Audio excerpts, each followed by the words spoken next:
আরে দাঁড়াও বাবা, দাঁড়াও, দরজা খুলছি, ভেঙে ফেলবে নাকি? কেমন আছো বাবা জীবন? সে কি, আপনি কে? আমি জয়ার আত্মীয়। ও কোথায়? জয়ার আত্মীয়? কই, আপনাকে কখনো তো দেখিনি।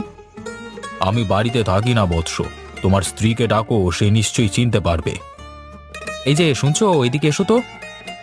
যাই বাবা, কি হলো? কে এসেছে আবার? দেখে যাও, তোমার বাপের দেশের লোক এসেছে।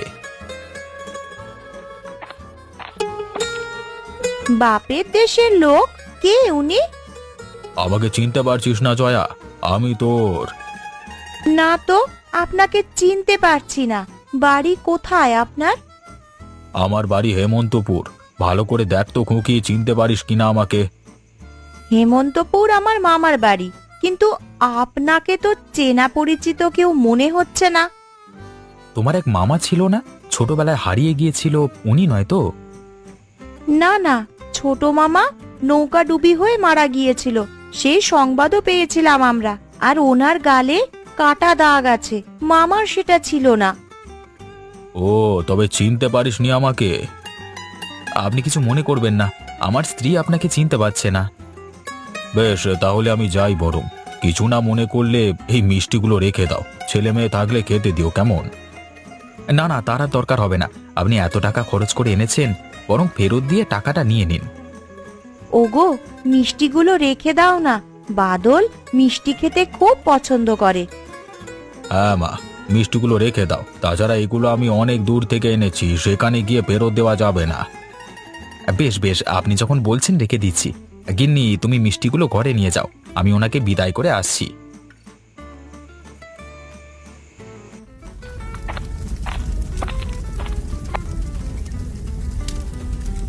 কি গো, উনি চলে গেছেন? হ্যাঁ, বাজারের পথে তুলে দিয়ে আসলাম, পাশেই তো একটা সরাইখানা আছে, সেটার ঠিকানাও দিয়ে এসেছি।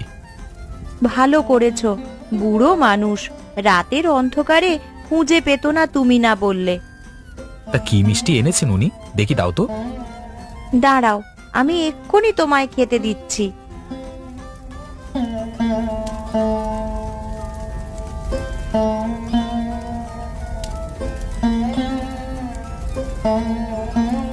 কি গো, ভালো হয়নি? অসাধারণ গিন্নি, অসাধারণ হয়েছে গো। এমন মিষ্টি আমি আগে কখনো খাইনি, মুখে দিতেই মিলিয়ে যায়।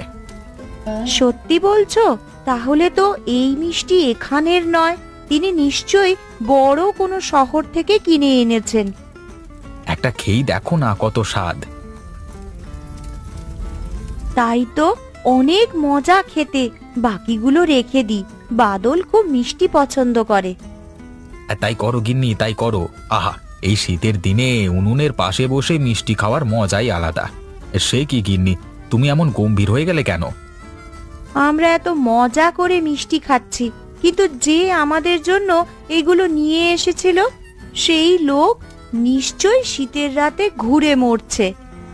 তুমি তো ওনাকে চিনলে না, আমি কি করে চিনবো বলো? আচ্ছা, চিনলেই কি মানুষকে বাড়িতে ঠাঁই দিতে হয়? অপরিচিত কাউকে অতিথি হিসেবে রাখা যায় না। চেনা নেই জানা নেই উটকো একজন লোককে কি করে রাখি বলো তো? উনি যে চোর ডাকাত নয়, তারও কি কোনো প্রমাণ আছে? ওনাকে দেখে সেরকম কিন্তু মনে হয়নি, বরং আমাদের চেয়েও ভদ্রলোক মনে হয়েছে। তা ঠিক বলেছ। এখন কি করা যায় বলো তো, ওনাকে কি নিয়ে আসবো? পাবে খুঁজে তুমি? পাবো না কেন, হাটের পথে তো সবই চেনা জানা। উনি এছাড়া আর কোনো দিকে যাবেন বলে মনে হয় না। বেশ, তবে এক্ষুনি যাও, গিয়ে ওনাকে নিয়ে এসো। তুমি তাহলে রান্না বান্না শেষ করো, হ্যাঁ আমি গিয়ে নিয়ে আসছি। ওগো, আলোটা নিয়ে যাও, অন্ধকারে পথে হয়তো খুঁজে পাবে না। এই শৈত্যপ্রবাহে আলো নিভে যাবে গিন্নি, আমার উপর বিশ্বাস রাখো, আমি ওনাকে নিয়ে তবেই ফিরবো। শোবার ঘরের হারিকেনটাতে কিছুটা তেল আছে, বিপদে আপদে কাজে লাগতে পারে, তাই রেখে দিয়েছিলাম, তুমি ওটা নিয়ে যাও। দাও তবে দাও।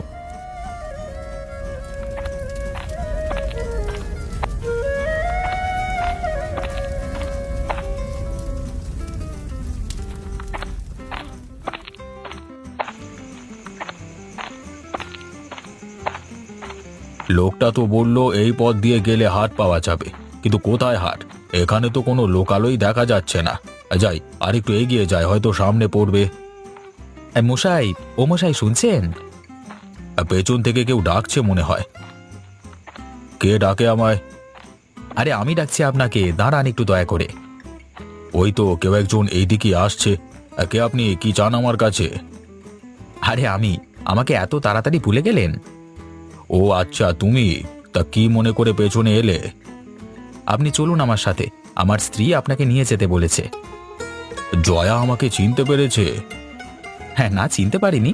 আপনি বৃদ্ধ মানুষ, এই শীতে অপরিচিত জায়গায় কোথায় যাবেন, তাই নিয়ে যেতে পাঠালো। ও আচ্ছা, এই কথা। আমার আর যেতে হবে না, সরাইখানে আজকে রাতটা কাটিয়ে দেব। সে বললে আর হচ্ছে না, চলুন তো আমার সাথে, ব্যাগটা দিন আমার হাতে। আমি গেলে তোমাদের আবার অসুবিধা হবে না তো? কি যে বলেন মশাই, কোনো অসুবিধা হবে না, আপনি আসলে বরং আমরা খুশি হব। তাহলে চলো, যাওয়া যাক।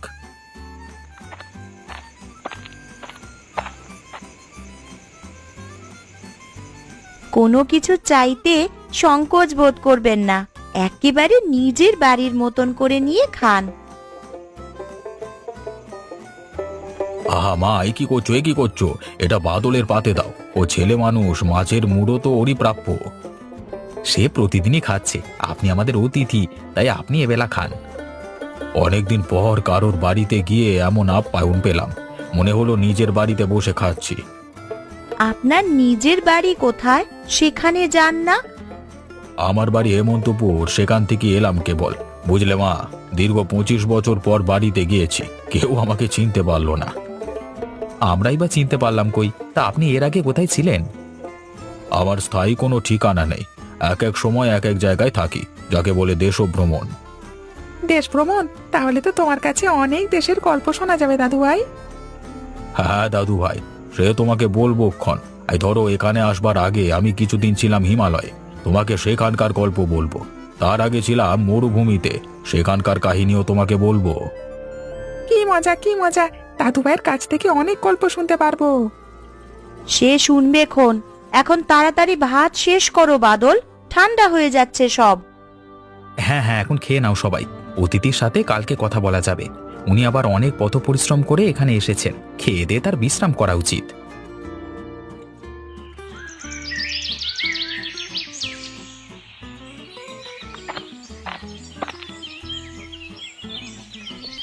গিন্নি, একটা মাটির হাঁড়ি দাও দেখি, গাছেরা গাছ কাটছে, ওদের কাছ থেকে কিছুটা রস কিনে নিয়ে আসি।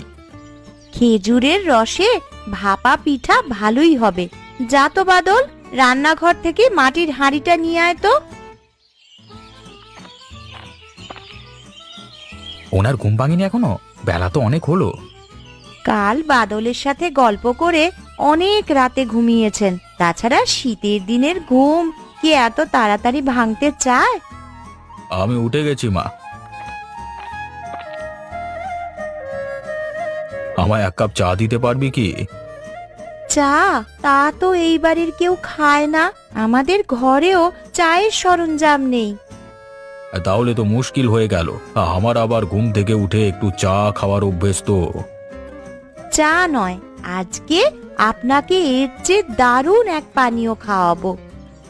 আর চায়ের চেয়ে দারুণ পানীয় কি হতে পারে বলতো মা? ও আপনাকে খেজুরের রস খাওয়াবে। খেজুরের রস? বাহ বাহ বাহ, দারুণ তো। শীতের দিনে খেজুরের রস খাওয়ার মজাই আলাদা। বাবা, মাটির হাঁড়ি নিয়ে এসেছি। চলুন তাহলে রস সংগ্রহ করা যাক। হ্যাঁ হ্যাঁ, তাই চলো। তাড়াতাড়ি ফিরে এসো কিন্তু, আমি আবার তোমাদের জন্য পিঠা বানিয়ে রাখছি। সে আসবো গিন্নি, আগে ওনাকে আমাদের গাঁখানি একটু দেখিয়ে নি।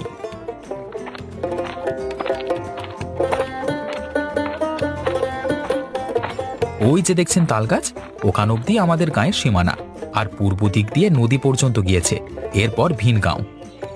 তোমাদের গাঁখানি তো বড়ই সুন্দর, এমন সবুজ শ্যামল গ্রাম খুব কমই দেখেছি। আপনি তো পৃথিবীর অনেক দেশে ঘুরেছেন, সেখানকার গ্রামগুলো কি এমন? পৃথিবীর নানান দেশে নানান ধরনের গ্রাম, কোনো গ্রামের চেয়ে সুন্দর, কোনোটি বা এর চেয়ে অসুন্দর, কিন্তু মূল কথা কি জানো? নিজের দেশের গ্রামে সব থেকে শান্তি লাগে, এই শান্তি অন্য কোথাও গিয়ে পাই না। হ্যাঁ দাদু ভাই, আমার গ্রামে থাকতে বড্ড ভালো লাগে। দেখতে দেখতে আমরা খেজুর গাছিদের কাছে চলে এসেছি। ওই দেখুন, গাছিরা গাছ থেকে রস সংগ্রহ করছে। কি বাবু, কোথায় যাওয়া হচ্ছে? আর সাথে উনি কে? তোমাদের কাছে এলাম, উনি আমার শ্বশুর বাড়ির লোক। ও আচ্ছা, রস নিতে এসেছো বুঝি? হ্যাঁ গো, শীতের সকালে খেজুরের রস দিয়ে ভাপা পিঠা খাবো। মা বাড়িতে পিঠা বানাচ্ছে। বেশ বেশ, আমি তোমাদের রস দিচ্ছি। বাড়িতে গিয়ে সবাই মিলে খাও, কেমন? তার আগে ওনাকে এক পাত্র রস দাও তো। টাটকা খেজুর রস খাওয়ার স্বাদই আলাদা। না না প্রকাশ, না ফুটিয়ে খেজুরের রস খাওয়া ঠিক নয়। কেন কর্তা, না ফুটিয়ে খেলে কি হয়? আমরা তো রোজ এভাবেই খাচ্ছি। তাছাড়া ফোটালে রসের টাটকা স্বাদ থাকে না।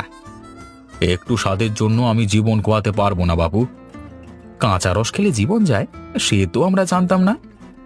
সে কি, সে খবর এখনো তোমরা পাওনি? খেজুরের রসে নানান রোগ জীবাণু থাকে, না ফুটিয়ে খেলে সেসব জীবাণু শরীরের ক্ষতি করে, এমনকি মৃত্যু পর্যন্ত হতে পারে।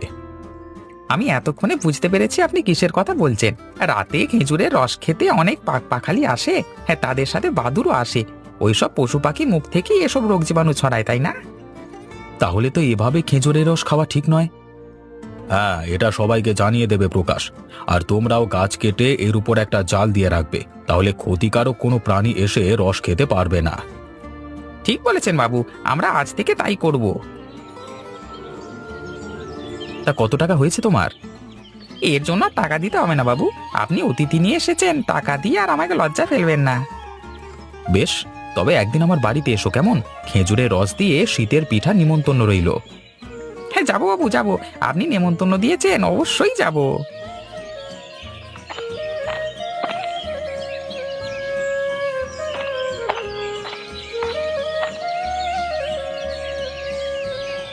সে কি, পাতের গুলো যে এখনো শেষ হয়নি। আর কয়েকটা পিঠা দিই। না না মা, আর নয়, এগুলো খেতেই কষ্ট হয়ে যাচ্ছে। আরো কয়েকটা নিন। এত কম খেলে কি হবে? কি খাচ্ছেন না খাচ্ছেন কিছুই দেখতে পাচ্ছি না। আমি আবার হাঁড়িতে পিঠা বসিয়ে এসেছি। হ্যাঁ, তোমার পিঠা দারুণ হয়েছে মা, এগুলো খেয়েই পেট ভরে যাচ্ছে, আর লাগবে না। ও, তুমি একটু বসো, তোমার জন্য একটা উপহার আছে। উপহার? কি উপহার? এই চুড়িগুলো আমার ভাগ্নির জন্য গড়িয়েছিলাম, তাকে তো পাইনি, তাই তুমি এগুলো রেখে দাও। এত দামি চুড়ি আমি রাখবো? হ্যাঁ মা, তোমার হাতে খুব মানাবে।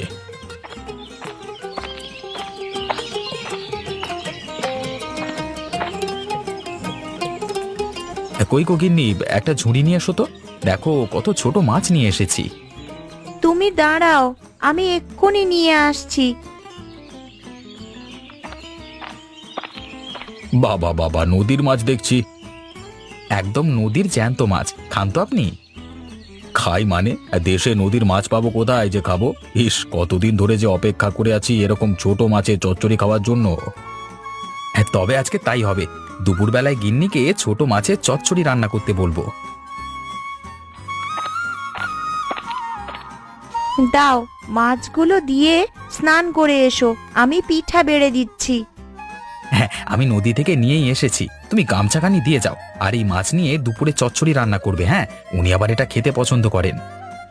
ঠিক আছে, সে আমি করবক্ষণ। আর ঘর থেকে একটা হাঁস জবাই করো, শীতের দিনে হাঁসের মাংস স্বাদই আলাদা। সে আমি করে রেখেছি, তোমায় আর বলতে হবে না। বাবা, গিন্নির মাথায় তাহলে বুদ্ধি বাড়ছে। হ্যাঁ, এতদিনে নিজে নিজে সব করতে শিখলো। থাক, আর আমার প্রশংসা করতে হবে না। গা হাত মুছে তুমি এসো তো, পিঠা ঠান্ডা হয়ে যাচ্ছে যে।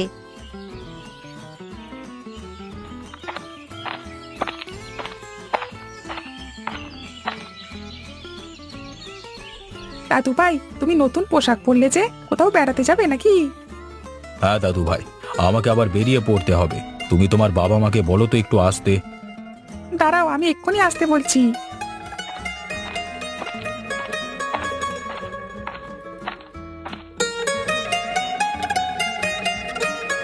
সে কি, বাদলের মুখে শুনলাম আপনি নাকি চলে যাচ্ছেন? হ্যাঁ মা, আমাকে এবার বেরোতে হবে। এখন না বের হলে সন্ধ্যা ট্রেন ধরতে পারবো না। তাই বলে আজকেই কেন, কেবল তো এলেন, আর কটা দিন থেকে যান। না বাবা, আমার হাতে একেবারে সময় নেই। আজকে না গেলে আমার বড় ক্ষতি হয়ে যাবে। ঠিক আছে, তবে ওকে বলছি গরুর গাড়ি ডেকে দিতে, স্টেশন অবধি আপনাকে দিয়ে আসবে। তার আর দরকার হবে না মা, আমি পায়ে হেঁটেই যেতে পারবো। আরেকটি কথা, তোমাদের হাতে আমি একটা খাম রেখে যাচ্ছি, আমি চলে যাওয়ার পর সেটি খুলবে, কেমন?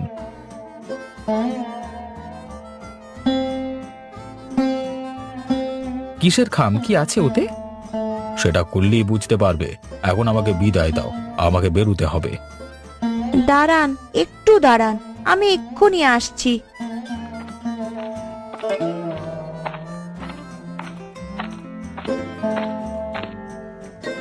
এটা নিয়ে যান, তাড়াহুড়ো করে তেমন কিছু আর দিতে পারিনি। কি আছে ওতে মা? সকালের বানানো কিছু পিঠা, পথে খিদে পেলে খেয়ে নেবেন। তোমাদের মতো এত আদর যত্ন কেউ আমাকে করেনি। বহু বছর পর মনে হলো নিজের ঘরে ফিরে এসেছি। চলে গেলে আপনার এক্ষুনি বেরিয়ে পড়া উচিত, না হলে ট্রেন ধরতে পারবেন না। হ্যাঁ হ্যাঁ, তাই গেলাম বাবা, তোমরা ভালো থেকো, কেমন?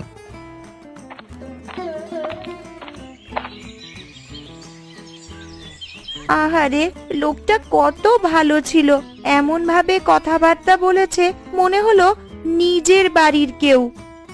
আরে আরে, কান্না করছো কেন গিন্নি? দেখবে উনি আবার আসবেন, তখন আরো বেশি দিন থাকবেন আমাদের সাথে। বাবা, ও বাবা, খামটা খুলে দেখো তো কি আছে ওতে। কি আর থাকবে, হয়তো কোনো চিঠি দিয়ে গেছে। তবুও খুলে একটিবার পড়ো, কি লিখেছেন শুনি। ঠিক আছে, পড়ছি। জয়া, আমি জানি তুই আমাকে চিনবি না, চিনবি বা কিভাবে? সেই ছোটবেলায় তোর সাথে আমার দেখা হয়েছিল, এরপর থেকে তো আমি ঘর ছাড়া। তবে আমি তোকে ঠিকই চিনেছি, জানি এখনো চিনতে পারিসনি আমাকে। আমি তোর বিমল মামা, বাড়িতে এসেছিলাম জমির ভাগ বাটোয়ারা করতে।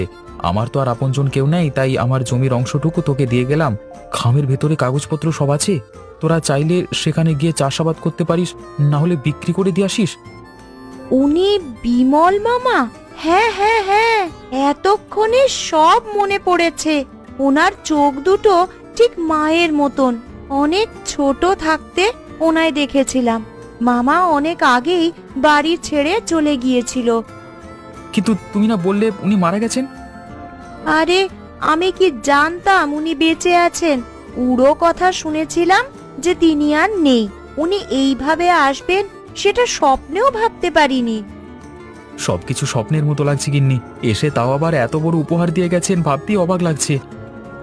ইস, এই কথা আগে কেন আমায় জানালো না? না হলে আরো অনেক কিছু বানিয়ে খাওয়াতাম, আরো আদর যত্ন করতাম। নিজের আত্মীয় হলেই ভালো মন্দ খাওয়াতে হবে কেন গিন্নি? পর ভেবে যে ওনার জন্য একটু আগে চোখের জল ফেললে, এটাও কম কিসের? সত্যি, এইবারে শীতটা স্মরণীয় হয়ে থাকবে। শীতের দিনের এমন অতিথি কখনো আসেনি।